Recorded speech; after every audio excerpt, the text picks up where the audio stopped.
The Bible. It's a collection of ancient texts, prophecies, poetry, history, and letters. It holds stories of kings, shepherds, wars, and miracles. But for many, the Bible remains an unopened mystery.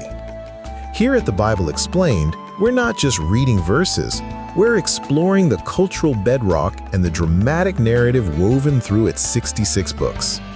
Hit that subscribe button and let the journey begin. Okay, so if you really want to understand the entire story of the Bible, you've got to start right at the beginning. And that beginning is Genesis. I mean, this is the book that lays the foundation for everything. It introduces the main conflicts, the key players, and the promises that are going to echo through every single book that follows. So let's just dive right in. You know, Genesis doesn't mess around. It goes straight for the biggest questions you can possibly imagine, right? Like, where did all of this, everything, come from? Why are we even here? And what is our relationship with God supposed to look like? It all kicks off with that massive question of origin. And the title itself is a huge clue. The original Hebrew title was simply the first two words of the book, in the beginning. But the name we use, Genesis, that actually comes from the Greek word geneseos, and it means birth, origin, or genealogy. So right from the jump, we're being told this is the story of how it all got started.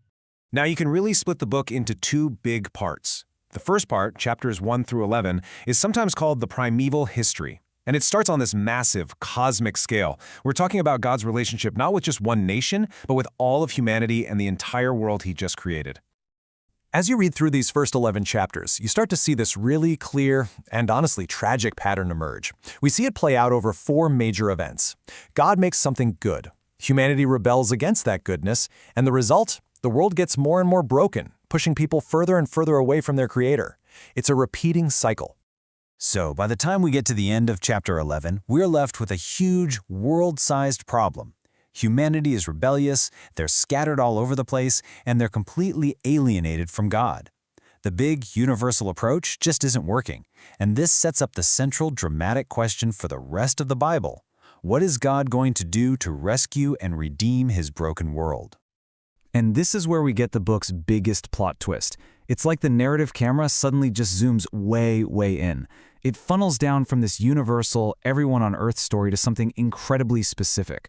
The focus shifts from all of humanity to one single, ordinary-seeming family. This is God's completely surprising plan. To fix a universal problem, He's going to start small, with just one guy. So this second half of the book, what people call the patriarchal history, it zooms in on the ancestors of the nation of Israel. And the rest of Genesis is basically this intimate and, let's be honest, often very messy family drama. But it's through this family that God starts to roll out His grand rescue plan. And this family story plays out across four key generations. It all starts with God's call to this man, Abraham. That divine promise gets passed down to his son, Isaac, and then to Isaac's son, Jacob, who, you guessed it, becomes the father of the 12 tribes of Israel. And the whole saga wraps up with Joseph, whose crazy, dramatic life story becomes the ultimate proof of how God is secretly guiding this family's destiny all along. So, what holds this whole sprawling, often dysfunctional family saga together? Through all the mistakes, all the drama, there's this one golden thread that's pulling the entire narrative forward, and it's all about a single, incredibly powerful promise. This is it. This is the promise God makes to Abraham, what we now call the Abrahamic covenant. And look, God doesn't just promise him land and a bunch of kids. He gives him a global mission, that through his family, all peoples on earth will be blessed. This right here becomes the mission statement for the rest of the entire Bible. The answer to that broken world from chapters 1 through 11 starts with this one promise. And we should be really clear about that word covenant. This isn't like a business deal or a contract. It's a deeply personal, binding promise. You could even say it's a blood-bound promise. It's the sacred way God chooses to build a relationship where He pledges His unbreakable faithfulness, even when His people are not faithful in return. And this just nails the central theme of the whole second half of Genesis.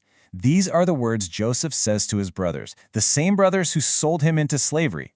This one sentence perfectly sums up how God works through the whole book. You see, despite all the human evil, the betrayal, the failures, God is sovereignly weaving it all together for good to fulfill His promise and save His people. It's incredible. Okay, so why does this ancient book still matter so much? Well, because Genesis isn't just the first book, it is the foundational book. It gives us all the essential vocabulary and the whole narrative framework for everything that comes after it. Without it, the rest of the story doesn't make nearly as much sense. I mean, think about it. It introduces us to who God is, this all-powerful creator who is also deeply personal and wants a relationship. It gives us the origin story for sin, explaining why the world is so broken. It establishes this whole idea of covenant as God's go-to method for relating to us, and believe it or not, it plants the very first seed of hope for a promised Redeemer who will one day come and crush evil for good. And so, Genesis leaves us on a total cliffhanger. Joseph has saved his family, and now they're all living as guests down in Egypt. But they're miles away from the land God promised them, and they're still just one family, not a great nation. The book closes with this huge, lingering question. How on earth is God going to fulfill his incredible promise from here? And to find that out, well, you have to turn the page.